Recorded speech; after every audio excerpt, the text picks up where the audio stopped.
Terry Bolton stacked them up again today, and we're starting to see the local guys really starting to, you know, kick some butt out here on Kentucky Lake this week. I assume because, you know, you kind of live on this pond, you know how these fish react, and when they get weird like this, like they are, you know how to catch them. Well, actually, yes and no. I've not. I tried to, like I said earlier, you know, 2 years ago we came here and I had my worst finish I'd ever had in June. And so last June I tried to make it a point when we were home from the tour to get out there and fish and try to relearn things that I was doing, and because of obviously I was doing things wrong. So, you know, I've made an effort to try to change the way I'm fishing and not fish so much like I did back in the mid-90s and early 2000s, because the fish have changed, so I've got to change with them. We've seen a lot of guys grouped up this week on the bigger schools of fish that you can find. But we've also heard from a lot of the ledge guys, Haynes and Rose and Lambert and all them, that there's smaller groups of fish that you can target and catch, and that's kind of the deal, because you can get a little bigger bite out of them little pods. Is that the game plan you're running? Yeah, you know, I had one school that was fairly good size. Now it's pretty well broke up, and you know, it's kind of busted into little fragmentation, little fragments, and the other schools are moving around on me a bunch. It's like I fished one twice today, and it was probably 100 yards each time. Oh, wow. And I ended up weighing 2 fish out of it, but I got to go in there and find them every time. Okay.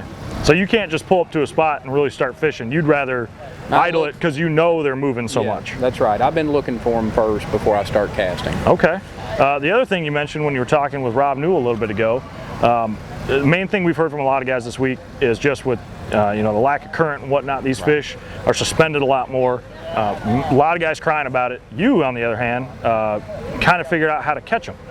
Well, I'll say, I guess through my years of fishing here, that's a pretty typical post-spawn ritual, the way these fish are set up right now. They're sick, they're really not always ready to eat, so they spend a lot of time up off the bottom, so it makes them harder to catch. So I've spent more time doing it so it doesn't bother me. You know, when I pull in there and I only get a couple bites, instead of, you know, here in a few weeks you'll be able to come down here and the fish will get on the bottom and you can pull in there and catch 30 or 40. Sure. You know, they'll be on the bottom, they'll be eating. But right now, you know, you got to try to figure out a way just to catch a couple of the fish, get them to going. And it's real hard to get them to bite in a succession right now. It's like one, then a few casts, two, and then you got to keep moving around trying to find them. Most of that is just the mood they're in plus pressure? I think it's both. It's the mood they're in, it's pressure, it's lack of current. The water's pretty clean right now for this. We haven't had a lot of rain since, you know, the early part of the year. So the water's pretty clean, and they've seen a lot of lures. You mentioned that you're fishing in a way that it's not your comfort zone. You're doing what you don't want to be doing, basically. Right. You're out deeper than you personally would like to be. Yeah, I mean, I'll fish down, but that's not my wheelhouse. You know, I mean, but I'm trying to learn to get better at it. This is all part of me relearning and rethinking my ledge fishing process and ideas and things that I used to do. I'm trying to relearn. I'm getting older, so it's harder to relearn as you get older, so I'm trying to teach myself a few things as I get older. Final thought I'll leave you with is, I mean, your history on Kentucky Lake, obviously you have all kinds of places that you probably like to fish. Have you narrowed it down at this point to maybe a handful of spots that are really producing for you? Well, you know, yeah, there's a few that are producing, but I'm looking every day. I keep checking a few places. I know there's some places it's time for them to show up, but I'm not seeing them there yet. I don't know if it's going to happen tomorrow. It could. I really don't think you'll see a big movement of what we've got right now unless they pull current, and I don't know that that's going to happen. All right. Well, I mean, you got plenty of tricks left in your bag, and I'm excited to see how it pans out for you tomorrow, Terry. Good luck, man. Thank you, sir. Jason Lambert, you smashed him today.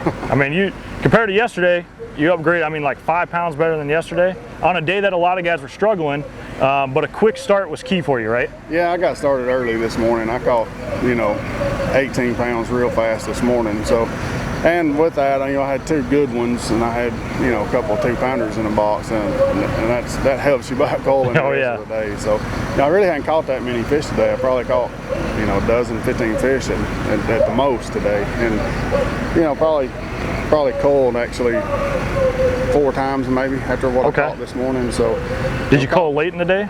Yeah, I called twice right at the very end of the day. Helped me out, pound and a half probably, maybe 2 pounds. But pretty much had a pretty big bag all day.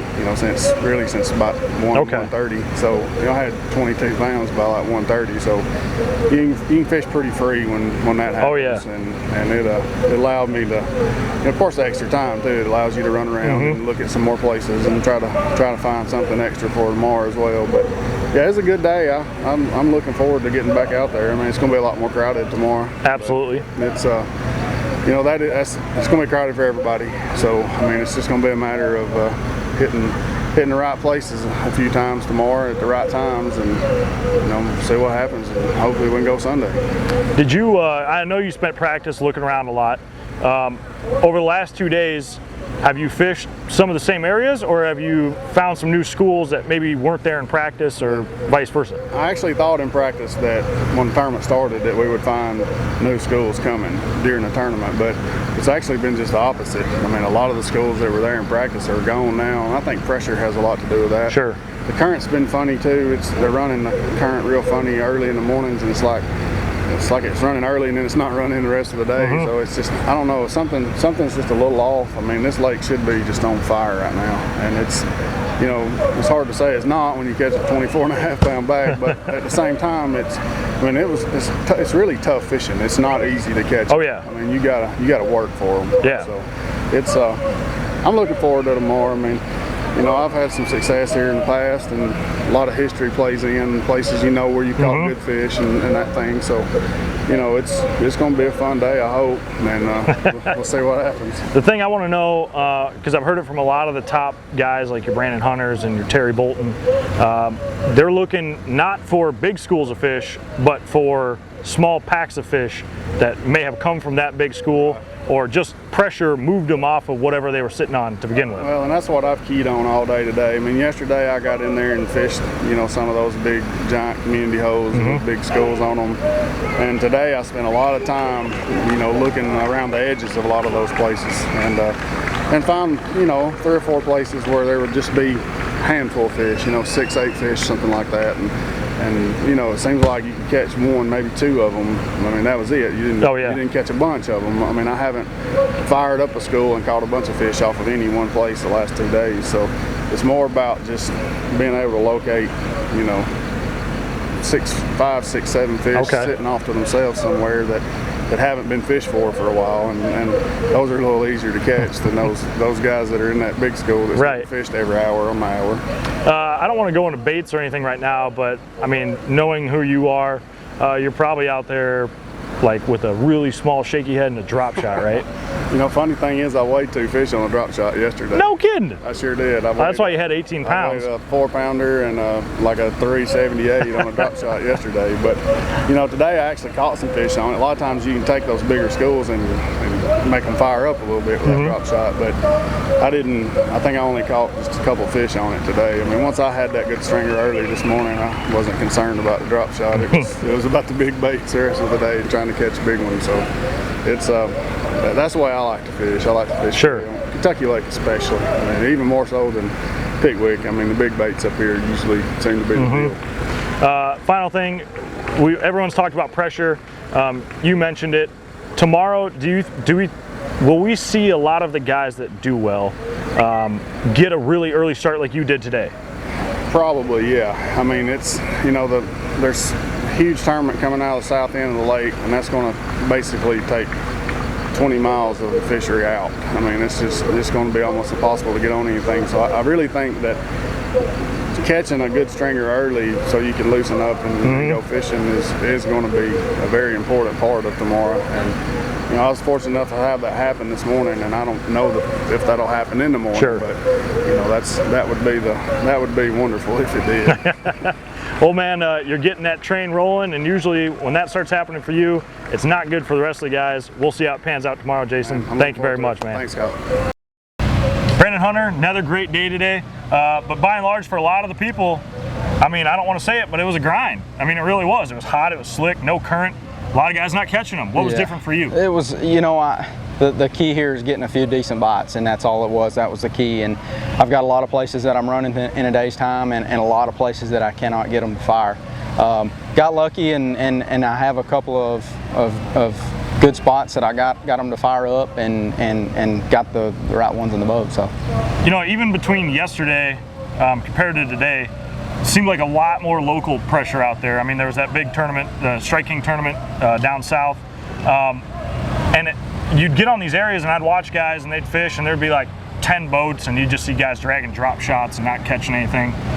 So it seems like the guys that were catching them are a little more away from that. How many spots do you have that you're kind of isolated, or you know, maybe have another boat or two on it with you? You know, I've got the places that I'm fishing are actually places that I've not seen anybody on, so I'm kind of excited about that. But I know a lot of people here on this lake, and tomorrow's Saturday, so right. you know what's going to happen tomorrow.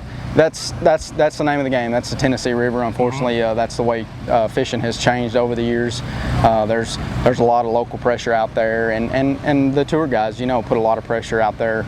You know, the couple of days that we've been here through the practice and everything. So, got a couple of places off the beaten path, and hopefully I can get on them tomorrow and put something together. So, it seems like with the lack of current we've had in the lake this week, you know, there's a pretty good early flurry, and then it seems like the later flights tend to have been better. Like guys catch them right before they come in, 2:30, you know, 2 o'clock, somewhere in there. Same deal for you? I caught a limit, not real quick, but mid-morning. You know, I had a limit, nothing that I was real comfortable with yet. So I started running a lot of new stuff, and I got on a flurry this afternoon, like you say, and got them fired up like crazy. And I lost 2 big ones, and then I caught 2 nice ones. Okay. And I actually had a 4-pounder. It's a funny story. I had a net that I've been cutting hooks out of. Oh yeah. And there was a hole that big, and that fish went right through that hole. So anyway, you got zip tight tonight, yeah, right? I got that, got on that flurry this afternoon, and you know, hopefully that may be a place that I start on and just see if I can get them fired up first thing in the morning. Well, I was going to say, you mentioned pressure. Are you going to have to change your rotation at all? Because right now it seems like you got a pretty good idea of what you want to hit and when. It also helps that, you know, you feel like you don't have a lot of guys, but tomorrow, are you going to need to switch your game plan up a little? I probably have to, just for the simple fact of the local pressure with the, I don't know, somebody said there's a crazy amount of boats going out of Paris or somewhere down there. Yeah, I heard that too, I don't know. And there's one going out up here too, but it's the weekend, and I'm prepared for that, and hopefully I can just bounce around enough and try to, you know, put something together in a day's time and not have to worry about pulling in on a crowded area. So, final thing I'll leave you with. We don't need to go into baits quite yet, but I am curious because I've seen kind of very stark contrast with guys fishing offshore. I've seen guys with like 35 rods on the deck of their boat, and it's like 2 casts with each rod, and then they'll catch 1. Yeah. And I've seen guys with like 4 rods on the deck, and they can catch a couple more. Like they're a little more dialed in. Which end of the spectrum do you lie in? I've got more rods than I normally have on the deck, but with that being said, I'm only fishing about 3 of them. So the finesse stuff, if you know me, I like to power fish on this lake. I throw a big crankbait, a spoon, a swim bait a lot, and hop around. So normally I don't need those little weenie worms and the jigs and all that stuff. But so I like a clean boat, and I like as less amount of rods on the deck as possible. So we're gonna get after them tomorrow. I like it, man. You've been consistent so far, and excited to see how you do tomorrow, fighting the crowds. Good luck, Brandon. Thank you.